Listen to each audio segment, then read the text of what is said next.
Hi guys, welcome to my YouTube channel. मैं doctor Preeti Jain हूँ और मैं आज आपके साथ कुछ ऐसी बात आपके सामने रखना चाहती हूँ क्योंकि जो बहुत गंभीर है, जो हमें एक लगता नहीं है कि कोई खुद की एक मदर किसी के साथ ऐसा कर सकती है, लेकिन मेरे साथ ये हुआ है। और मेरा ये बात रखने का मकसद ये है क्योंकि मैं लोगों को बताना चाहती हूँ कि अगर आपके साथ भी ऐसा हो रहा है, कई बार क्या होता है जब आपका कोई अपना आपके साथ बुरा करता है तो आप उस पर विश्वास नहीं करना चाहते हो। आपको लगता है कि नहीं, ये मेरा दिमाग है जो ये बार बार ये बातें बोल रहा है, लेकिन ये सच नहीं है। या आपको लगता है आप शक कर रहे हो, लेकिन ये सच नहीं है। लेकिन गाइज मेरे साथ ये हुआ है एंड मैं शॉक्ड हूँ कि मेरे साथ ऐसा हो रहा है क्योंकि कभी कभी आपके साथ जब तक चीजें होती नहीं है ना, आपको लगता है कि ये सब चीजें सिर्फ पिक्चरों में होती है, ये सच नहीं होता है। लेकिन ऐसा नहीं है गाइज, मैं खुद इतना झेल के बैठी हूँ ना। एंड आज मैं आप लोग के सामने ये बात मैं रखना चाहती हूँ क्योंकि सच्चाई सामने आनी चाहिए। आप किसी के साथ बुरा करो, चाहे आपकी खुद की बेटी क्यों ना हो, आप बुरा करो और आप सोचो कि आपके साथ गलत नहीं होगा या बातें सामने नहीं आएगी, ऐसा नहीं होता है। तो मेरे साथ क्या हुआ है गाइस, मैं काफी लकी रही हूँ अपने फादर के लिए क्योंकि मेरा जब मैं पैदा हुई थी जिस घर में, वहां पे मेरे आने के बाद बहुत ज्यादा पैसा आया घर में। और बहुत तरक्की, बहुत रुतबा शोहरत आया। पहले मेरे फादर एक बहुत ही नॉमिनल पर्सन थे और बाद में उन्होंने बहुत ग्रोथ देखी, बिजनेस में बहुत कमाई करी। एंड उसके बाद मेरी मदर को किसी ने ये बात बोली थी कि जब तक ये बेटी आपके घर पे रहेगी, आपके घर में पैसा रहेगा, अगर ये चली गई तो ये सब कुछ चला जाएगा क्योंकि इसके कारण ये सारी चीजें हैं। तो अब क्या हुआ गाइज, मेरी मदर मुझे बार बार ये बात बोलती थी कि ऐसा बोला गया है। एंड मैं ज्यादा इस सब चीजों पे इतना ध्यान नहीं देती थी जब तक मेरा खुद का बिजनेस नहीं शुरू हुआ। मैं डॉक्टर हूँ गाइज और मैंने डॉक्टर की पढ़ाई करने के बाद अपना डायमंड का बिजनेस शुरू किया। और मुझे लक का सच्चाई तब पता लगी जब मैं डायमंड जैसे मैंने खरीदा, कि मैं एक नई दुकान खोलूंगी और लोगों को बेचूंगी। तो जैसे ही मैंने दुकान के लिए इतनी सारी ज्वेलरी खरीदी, 2 महीने के अंदर डायमंड के प्राइसेस बढ़ गए। तो प्राइसेस कभी बढ़ते ही नहीं है डायमंड के, और वो 40% प्राइस बढ़ गए 2 महीने के अंदर। फिर जैसे ही मैंने अपना डायमंड का बिजनेस खोला, मैं बहुत तरक्की मैंने देखी। मैं आप फोटोज भी डाल दूंगी, मैं सारे हीरो हीरोइंस के साथ काम की। मेरे को नरेंद्र मोदी से इनवाइट आया कि वर्ल्ड डायमंड कॉन्फ्रेंस में पुतिन मोदी ने इनवाइट किया मुझे। मैं इनविटेशन का फोटो आपके सामने डाल रही हूँ। तो मैंने ना गाइस 2010 में ये बिजनेस शुरू किया और मैंने 2017 तक बहुत तरक्की देखी, बहुत तरक्की। मतलब जो एक नॉर्मल बंदे के लिए, स्पेशली जिसका डायमंड का बैकग्राउंड ही नहीं है। मेरे घर में कोई डायमंड का बिजनेस नहीं करता है, हमारा कोई बॉलीवुड के साथ कनेक्शन नहीं है, लेकिन इतने कम टाइम में मैंने इतने सारे हीरो हीरोइंस के साथ अपनी काम किया। ए ग्रेड एक्टर, चाहे आप अमिताभ बच्चन ले लो, सलमान खान ले लो। और मैंने नायका और लॉरियल के साथ ट्रॉफी भी, उनकी अवार्ड शोज की ट्रॉफी मैंने डिजाइन भी की, स्पॉन्सर किया। तो मैं मतलब भगवान की कृपा से ना बहुत आगे बढ़ रही थी। तो अब इसके पीछे की कहानी मैं ये इसलिए आपके लिए बता रही हूँ क्योंकि लक जो बोलते हैं ना लोग, की लक ये होता है। तब मेरे को लोग बहुत बोलने लगे, तुम बहुत लकी हो, तुम बहुत लकी हो। मेरे को ऐसा लगता था कि ठीक है, मतलब हो सकता है मैं हूँ। लेकिन अब पीछे की कहानी गाइस, पर्दे के पीछे क्या हो रहा था, अब मैं आपको बताती हूँ। मेरी मदर ये सारी चीजें देख रही थी तो उनको और यकीन हो गया कि इसकी किस्मत तेज है, सच में अगर ये चली जाएगी तो हो सकता है सब कुछ चला जाए। फिर क्या हुआ गाइस कि धीरे धीरे ना मेरा सारा काम बंद हुआ। पहले मेरी मार्केटिंग की बंदी है, उसके साथ मेरी लड़ाई हो गई। जो पीआर होता है ना, जो आपकी कंपनी को प्रमोट करता है, आपको अपॉर्चुनिटीज लाते हैं, उसके साथ मेरी लड़ाई हो गई। फिर धीरे धीरे ना मेरे वेंडर्स के साथ लड़ाई हो गई गाइस। मेरा एक अहमदाबाद का वेंडर था, उससे मैं बहुत ज्यादा क्लोज थी, मैं उसको अपना भाई जैसे मानती थी, उसके साथ मेरी लड़ाई हो गई। बॉम्बे में मेरे 2 वेंडर्स थे, एक वेंडर का बिजनेस शट हो गया, दूसरे के साथ फिर लड़ाई हो गई। तो एकदम से ना गाइस 2017 तक ना सब मतलब एक रुक गया सब कुछ। शूटिंग्स रुक गए, काम रुक गया। और मेरे को ना, मेरे पीछे से क्या था कि जब मैं 2010 में मैंने शुरू किया था तो मैं शायद 26 साल की होंगी, तो मेरे पे शादी का बहुत प्रेशर था। अब गाइज इसमें आप ट्रिकी सिचुएशन देखिए कि लोग क्या करते हैं। इसीलिए मैं ये बात आगे रखना चाहती हूँ आप लोग के सामने कि आपको समझ में आए कि मैं सिंगल थी तब गाइज, तो मेरे पे ना बहुत अच्छे अच्छे, क्योंकि देखिए गाइज मैं इतने बड़े लोगों के साथ काम करती थी ना। आप अवार्ड शोज में जा रहे हो, आपका एक लाइफस्टाइल है, जैसे मैं जिम भी जाती थी तो एक से एक अच्छे घर के लड़के मेरे में इंटरेस्ट दिखाते थे। लेकिन गाइस मैं इंटरेस्ट दिखाती ही नहीं थी, मेरे मन में था कि नहीं मैं अरेंज मैरिज करूंगी, मेरे को लव नहीं करना है, ठीक है। अरेंज के लिए क्या होता है गाइस, जब आप अरेंज मैरिज करते हो ना, तो आप जब किसी ब्रोकर के पास जाते हो, पंडितों के पास जाते हो रिश्ता देखने के लिए, तो पूछते हैं आप कितने की शादी करोगे, क्योंकि उस हिसाब से आपको रिश्ता दिखाता है। तो समझो कि मेरे घर वाले, लेट्स अज्यूम वो 100 है समझो, तो उन्होंने मेरी शादी का बजट 5 रखा था, ठीक है। तो अब आपको रिश्ते कैसे आएंगे आप सोच लो, उस लेवल के रिश्ते आएंगे आपके पास, समझ गए ना आप। तो उस लेवल के रिश्ते आपके पास आएंगे तो आपको लड़का उस लेवल का मिलेगा, ठीक है। तो मैं ये सोचती थी गाइस कि मैं क्यों कॉम्प्रोमाइज करूं, मेरे पास रिश्ते ये लोग जो लेकर आते थे सब मेरे स्टेटस से बहुत कम थे। देखो गाइस अरेंज मैरिज ये कोई लव नहीं है कि आपको बंदा पसंद आ गया, अरेंज तो आप सब कुछ देखोगे। तो मैं सोचती थी यार कि मैं क्यों कॉम्प्रोमाइज करूं, मैं क्यों एडजस्ट करूं, मैं क्यों एडजस्ट करूं अपनी शादी के लिए, मेरे को अच्छा लड़का चाहिए, मैं अच्छे घर की हूँ, मैं इंडिपेंडेंट हूँ, मैं सुंदर हूँ, मैं सक्सेसफुल हूँ, तो मैं क्यों कॉम्प्रोमाइज करूं। अब गाइस ट्विस्ट आप देखना, आप पीछे की अब कहानी देखो, मुझे ना मैं बहुत इंट्यूटिव हूँ, मैं भगवान को बहुत मानती हूँ, और मेरा दिल जब तक किसी चीज के लिए हाँ नहीं बोलता ना, मुझे कोई कितना भी प्रेशर डाले मैं नहीं हाँ बोलूंगी, मैं नहीं बोलूंगी। तो गाइस क्या हुआ ना, अब ये सारे रिश्ते आते थे तो मेरे पे प्रेशर करते थे मेरे घर वाले, तुम्हारी एज हो रही है, शादी करो शादी करो शादी करो, तुम्हारे 2 छोटे भाई है।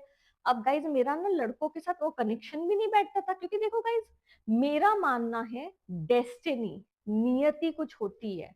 अगर आपकी डेस्टिनी में जो बंदा है वो ही आपके पास आएगा, और जो स्टेटस है वो ही आएगा आपके पास। आपको जितना मर्जी आपके रिश्तेदार, आपके घर वाले आपकी जिंदगी को तोड़ मोड़ करने की कोशिश करे, वैसा नहीं होता है, वो नहीं होता है गाइज। मैं आज जीती जागती एग्जाम्पल हो गई, आप मेरी कहानी सुनोगे तो आपको खुद को पता लगेगा कि क्या हुआ, कैसे इन लोगों ने मोड़ने की कोशिश की, मेरी जिंदगी को खींचने की कोशिश की, मेरी किस्मत, लेकिन नहीं हुआ। फिर क्या हुआ गाइस, तो मेरे को ना वो लड़कों से कनेक्शन भी नहीं बैठता था, क्योंकि आपका था ही नहीं किस्मत में उनके पास जाना। तो मैं उनको मना करती थी, मना करती थी। अब गाइस क्या हुआ, जब मैं 2019 में मेरा जो छोटा भाई है उसकी सगाई हो गई, तो फिर ना गाइस मैंने ना अपना, मैं सोची कि अब मैं अपना बेस चेंज करती हूँ, मैं दिल्ली में रहती थी तो मैं सोची अब मैं बॉम्बे आ जाती, क्योंकि गाइस मेरे को बहुत पॉजिटिव वाइब्स नहीं आ रहे थे। अब मुझे पता था कि इसकी शादी कर दी गई है तो मेरे पे और प्रेशर डाला जाएगा शादी का, और मुझे जबरदस्ती शादी कराई जाएगी किसी लड़के से, तो मैं कब तक मना करूंगी अगर मुझे कनेक्शन नहीं फील हो रहा है। अच्छा गाइज ये सब चीजों में एक चीज का ध्यान देना कि पीछे की क्या कहानी चल रही थी, मेरी मदर क्या गेम खेल रही थी, मुझे अभी तक कुछ नहीं पता था। बस सिर्फ मुझे ना इंट्यूटिवली कुछ लगा कि यार अब मैं हट जाती हूँ यहाँ से, क्योंकि अब मेरे को मतलब मेरे ब्रदर की भी सगाई हो गई है, तो मैंने कहा मैं अपना बेस चेंज करती हूँ। मैं दिल्ली से बॉम्बे आ गई गाइस, ठीक है। और बॉम्बे में मेरे साथ एक छोटा सा डॉग है कोको, मैं उसको 2 महीने पहले, कोको मेरी लाइफ में आया था सितंबर में, मुझे उसके लिए भी ट्यूशन आया था, तो नवरात्रि वाले दिन मुझे ना कोको मेरी लाइफ में आया। अब क्या हुआ गाइस, मेरा बिल्कुल प्लान नहीं था कि कोको को भी मैं बॉम्बे लेके जाऊं, लेकिन ना गाइस मैं 2-3 दिन के लिए ना एक इवेंट के लिए बॉम्बे आई थी, तो कोको रात भर सोया नहीं। तब मुझे समझ में आ गया कि ये रहेगा नहीं मेरे बिना।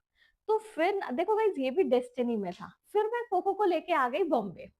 अब मैं बॉम्बे आ गई गाइस, मैंने अपना फ्लैट ले लिया। अच्छा इसमें मैंने अपने घर वालों से कोई भी पैसे नहीं लिए गाइस, मैंने लिटरली अपनी ज्वेलरी, जो मेरा डायमंड ज्वेलरी का बिजनेस था, क्योंकि मैं सेविंग्स नहीं की थी गाइस, मेरा पैसा आता था जाता था, आता था जाता था, मैंने अपनी ज्वेलरी गिरवी रखवाई और मैंने पैसा मार्केट से उठाया, और इंटरेस्ट पे मैं अपना बोली कि मैं अपना लाइफ शुरू करूंगी बॉम्बे में। अब गाइस मैं बॉम्बे आ गई, अब गेम शुरू होता है गाइस। देखो गाइस कभी कभी ना आपके साथ लोग क्या कर रहे हैं, जब आपका जगह बदलता है ना तब आपको पता लगता है। आप जब उस जगह में घुसे रहते हो ना तब आपको नहीं पता लगेगा।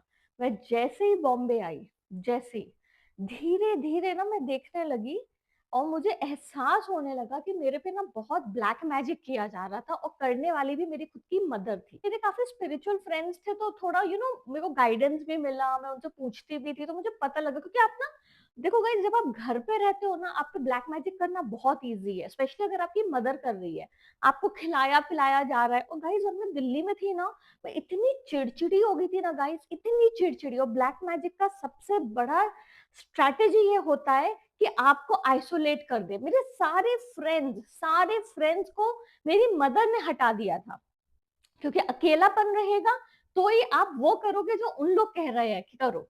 ठीक है, आपके साथ अगर आपके फ्रेंड्स रहेंगे, सपोर्ट सिस्टम रहेगा, तो आपका कॉन्फिडेंस बढ़ा रहेगा।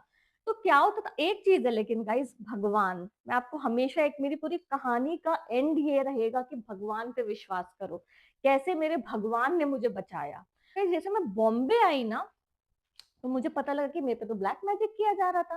क्योंकि मैं बॉम्बे आ गई तो मैं कुछ चिल्ड आउट हो गया। मैं जब वापस अपने फ्रेंड से बात करने लगी तो सब मुझसे यही कहते थे, क्या तू दिल्ली में रहती थी तो इतनी चिड़चिड़ाती थी, इतना गुस्सा करती थी छोटी छोटी बातों पे, कि हमें तुमसे बात करने का मन ही नहीं करता था। और ये सब कह रहे थे मुझे, एक नहीं, कम से कम 7-8 लोग। तो मुझे एहसास हुआ कि यार ऐसा क्या बदला है कि मैं बॉम्बे आ गई हूँ, मैं नॉर्मल हो गई, दिल्ली में मैं इतनी चिड़चिड़ी क्यों हो गई थी। फिर मुझे पता लगा गाइस, धीरे धीरे, कि मेरे पे ब्लैक मैजिक किया गया था। मेरी मदर की पूरी स्ट्रैटेजी ये थी कि इसको गरीब घर में जाना है शादी करके। गरीब घर में, देखो गाइस, आप जाओगे तो आपका एक स्टेटस, तभी आपका अगर स्टेटस 100 है तो अरेंज मैरिज में उन्होंने बजट 5 रखा था, क्योंकि वैसे ही किस्मत आपकी वो कर दी उन्होंने। लव में मैं गाइस आपको ऑन रिकॉर्ड बोलती हूँ कि वन ऑफ जो इतने बड़े लेवल के लोग मेरे पे इंटरेस्टेड थे, एक श्रद्धा कपूर का एक बॉयफ्रेंड है, वो मेरे में इतना इंटरेस्टेड था, और मैंने कभी इंटरेस्ट नहीं दिखाया, कभी नहीं। एक से एक रिच, आप मेरी पूरी, मैं आपको बीच में बात करते करते आपको पूरी अपनी लाइफस्टाइल की फोटोज दिखा रही हूँ। ये मेरा काम था। आपको क्या लगता है मेरे पास अच्छे लड़के नहीं आते होंगे? एक से एक आते थे, मैं इंटरेस्ट ही नहीं दिखाती थी। क्यों? क्योंकि मेरे पे ब्लैक मैजिक किया गया था। मतलब उच्चाटन एक होता है क्रिया, जो मेरी मदर ने मेरे पे किया था, कि ये कोई भी लड़के के पास ना जाए। तो लव का कैंसिल करवा दिया, अरेंज में बजट कम रखा शादी का, तो ऑब्वियसली आपको गरीब घर में जाना है शादी करके, ये चीज उन्होंने सेट कर रखी थी। अब क्या हुआ गाइस, क्यों चाहते थे गरीब घर में जाए? आपको एक स्टेटस, एक स्टैंडर्ड ऑफ लिविंग होता है, तो आपको जब पैसे की कमी होएगी, तो पैसे की कमी होगी तो आप अपने फिर मदर फादर के पास आओगे, आप उनके पास आओगे, तो आपके कदम पड़ते रहेंगे उस घर में। और क्योंकि कदम पड़ते रहेंगे, इनकी भी किस्मत चमकती रहेगी। ट्रस्ट मी गाइस, मुझे भी एक मूवी की तरह लग रहा है, मेरे को तो यकीन भी नहीं हो रहा था, लेकिन धीरे धीरे धीरे धीरे अब मुझे जाके पूरा यकीन हुआ। इसलिए मैं आप लोग के सामने ये बात रख रही हूँ कि ऐसा होता है गाइस, होता है। मेरी बात मानो आप, लक नाम की चीज ना आप पूछो मत। जो मेरी मदर का लक कहाँ खराब हो गया, क्योंकि नियति के साथ खेल रहे हो आप। लड़की की किस्मत जो वो लिखवा के लाई है, वही होगा। मुझे आज भी याद है, एक दिन मेरी मदर आके कहती है कि तुम जब शादी करके जाओगे ना, कहना जहाँ जो इस घर का है वो यहीं रहे, और मैं जहाँ जा रही हूँ वहां पे मैं, मेरा अलग से रहे। तो मेरे को ये सब चीजें समझ में नहीं आती थी। धीरे धीरे मुझे पता लगा कि पूरा ये लक का गेम था, कि इन लोग चाहते ही थे, मेरी मदर चाहती थी कि ये गरीब घर में जाए, तो इसके हम फायदा उठाते रहे। और गाइज, मैं आपको एक और बात बताऊं, ज्यादा से ज्यादा क्या होगा, डिवोर्स होएगा ना। आप डिवोर्स करके आ जाओगे अगर आपके लड़के से बनी नहीं, पर आप फिर कहाँ रहोगे? घर वालों के साथ रहोगे। तो आपका लक, आपकी किस्मत, आपका पैसा, आपकी तकदीर फिर इनको मिलेगी। एंड इन लोग कहने को समाज में तो बोल देंगे कि हमने तो शादी की थी, अब उसकी नहीं चली तो क्या है। एंड गाइस, मतलब मैं शॉक्ड हूँ कि लोग कितने सेल्फिश होते हैं। एंड ये सच्चाई है, ये सच्चाई है। क्योंकि गाइस, जब मैंने 2019 में अपना घर छोड़ा, उस तो गाइज जब मैं बॉम्बे गई तो फिर इनको और समझ में आ गया कि इनका लक पूरा चला गया, क्योंकि दो ब्रदर्स की शादी हुई। जो एक शादी हुई वो तो ऑलमोस्ट टूट ही रही है, वो नहीं टिकने वाली है। और दूसरा है, उसने भी फिरंगी से शादी की, एक ऐसे घर में जहाँ इंटरकास्ट मैरिज भी अलाउड नहीं है। तो मेरी मदर को और यकीन हो गया कि इस लड़की के जाने के बाद सब कुछ गड़बड़ हो रहा है, नहीं हो रहा है लक के हिसाब से। तो इन लोगों ने चालाकी क्या की गाइज, स्पेशली मेरी मदर ने क्या चालाकी की, उसने मेरे को बोला कि तुम अपने पैसे मत खर्च करो, हम तुम्हें पैसे देंगे। एंड मैंने इनसे कोई पैसा नहीं मांगा था गाइज, मैंने अपना पैसा आराम से लेके गई थी, मैं कि मैं अपना खुद का खर्चा उठाऊंगी एंड अच्छी जगह में रहूंगी। एंड कोविड के बीच में गाइज मैंने सेलिब्रिटीज को ज्वेलरी बेचा है। मैंने जो कर्जा लिया था वो मैंने आराम से मैंने उतारा, कि मेरे को ज्वेलरी बेच बेच के। अब गाइज यहाँ पे ट्रिकी सिचुएशन आता है, मेरी मदर ने मेरे सारे काम रोक दिए। सारे काम कैसे रोके? मार्केटिंग की जो बंदी मैंने नई बॉम्बे में हायर की थी, जो मैंने टीम हायर की थी, उन लोगों को बारे में पता लग गया इनको, क्योंकि जो दिल्ली में बंदी थी, एक मोहिनी नाम की स्टाफ थी मेरी दिल्ली में, उसको मैंने रखा हुआ था। उससे वो दिल्ली में बैठती थी तो इससे सेटिंग कर ली।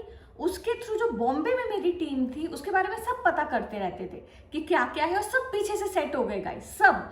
तो मैं हर चीज अपने टीम के साथ शेयर करती थी गाइज।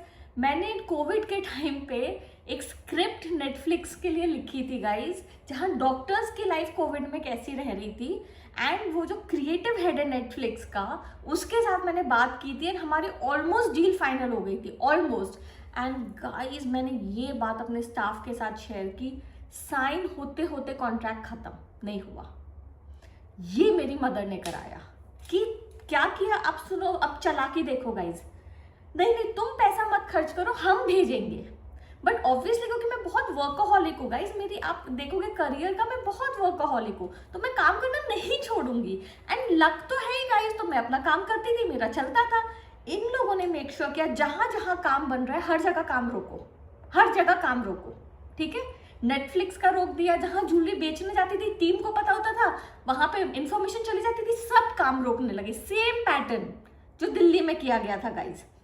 वर्स्ट चीज है गाइज, वर्स्ट। मेरा बॉम्बे में सब कुछ अच्छा चल रहा था, मेरा फ्रेंड सर्कल बन गया था, फिर मेरी मदर आई घर पे रहने, और जो वो मेरे घर पे रहने आई गाइज, आप यकीन नहीं करोगे, सेम पैटर्न। हर चीज मतलब इतनी गंदी कर दी गई थी मेरी, हर चीज इतनी गंदी कर दी गई थी कि मैं वो घर को मेरे को इतना अच्छा लगता था, सोसाइटी में मेरी बदनामी कर दी गई कि ये लड़की सुनती नहीं है, शादी नहीं करती है, पता नहीं यहाँ आके बैठ गई है सबको छोड़ के। गाइज मैं ड्रिंक नहीं करती, मैं स्मोक नहीं करती, मेरे पास इतना पैसा है गाइज कि मैं कुछ भी कर सकती हूँ गलत अकेले रह के, पर मैं नहीं करती थी। फिर भी गाइज, क्योंकि मैं, जो इंसान सच्चा होता है ना गाइज, वो किसी को बताता नहीं है कुछ, वो अपने में रहता है। तो मैं कभी जाके अपने रिश्तेदारों को और किसी को भी कुछ नहीं बोलती थी, मैं तो अपनी जिंदगी जी रही थी। बट ये लेडी एक नरेटिव वॉर, नरेटिव गेम खेल रही थी कि बेइज्जती करो, बेइज्जती करो, रिश्तेदारों को कहती थी सुनती नहीं है।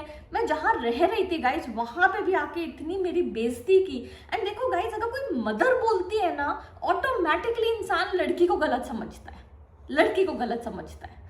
तो मेरे साथ जब मैंने ये देखा कि और इतनी पैरानॉर्मल मतलब एक्सपीरियंसेस होने लगे मेरे घर में गाइस, जब मेरी मदर गई, इतने गलत गलत एक्सपीरियंसेस होने लगे। मैं आपको कभी किसी दिन सुनाऊंगी, वो आगे आगे मैं सीरीज में बताती जाऊंगी। एंड में गाइस मैं वो घर छोड़ दी, मैं नए घर में गई, मैंने अपने मॉम डैड, अपने पूरे फैमिली से रिलेशन बात करना बंद कर दिया था कि अब मैं समझ गई थी क्योंकि किस हद तक मेरे को टॉर्चर किया जा रहा है, मेरे काम रोके जा रहे हैं। गाइज मेरा एजेंडा एक था कि भाई मुझे ना आप लोग से पैसा चाहिए ना कुछ चाहिए, मुझे बॉम्बे में अकेले रहने दो, मैं खुद अपना खर्चा उठाऊंगी, खुद जिंदगी जीऊंगी, खुद पैसा कमाऊंगी और खुद शादी करूंगी। बट नहीं, क्योंकि आपको कंट्रोल करना है, आपको उसका किस्मत चाहिए, आपकी जिंदगी झंड हो रखी है उसकी किस्मत के बिना, तो आपको अब उसको यूज करना है। एंड गाइज मेरे कोको को, I am not kidding guys, मेरे कोको को तक मेरी मदर ने हार्म करने की कोशिश की है, क्योंकि वो हमेशा एक बात बोलती थी कि कोको है तो तुम अकेले रह रही हो, वरना तुम अकेले नहीं रह पाती। एंड गाइज इतना वो बीमार पड़ता था, इतना बीमार पड़ता था जब भी मेरी मदर आती थी, मैं क्या बताऊँ गाइज। इसीलिए मैं फिर अपना आगे बढ़ गई। लेकिन मैं आपको एक बात बताती हूँ, बात वहाँ नहीं खत्म हुई है गाइज, बात वहाँ नहीं खत्म हुई है। इसीलिए मैं कह रही हूँ कि इतना ज़्यादा मेरे को टॉर्चर किया गया कि इसकी शादी अगर होए तो हमारे थ्रू होए, वरना ये अपनी जिंदगी नहीं जी पाए।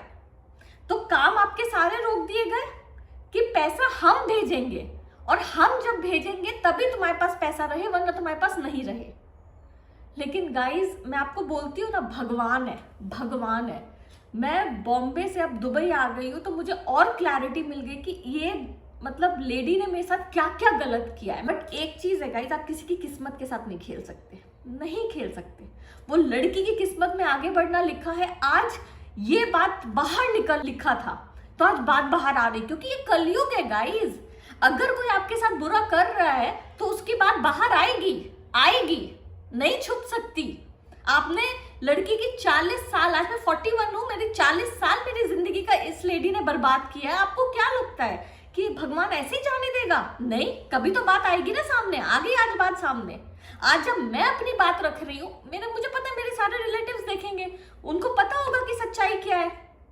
देख लो देख लो। और पता है गाइज मुझे मोटिवेशन क्यों मिला, देखो गाइज आपकी फैमिली है, मैंने इतना झेला है, मैंने ये बात कभी नहीं रखी आगे। पूरा जब मैं बॉम्बे आई मैंने किसी से कुछ भी नहीं बोला कि मैंने क्यों अपना घर छोड़ा, क्यों, कुछ नहीं, मैं चुप रही। एक बोलते ना गाइज डिग्निफाइड साइलेंस।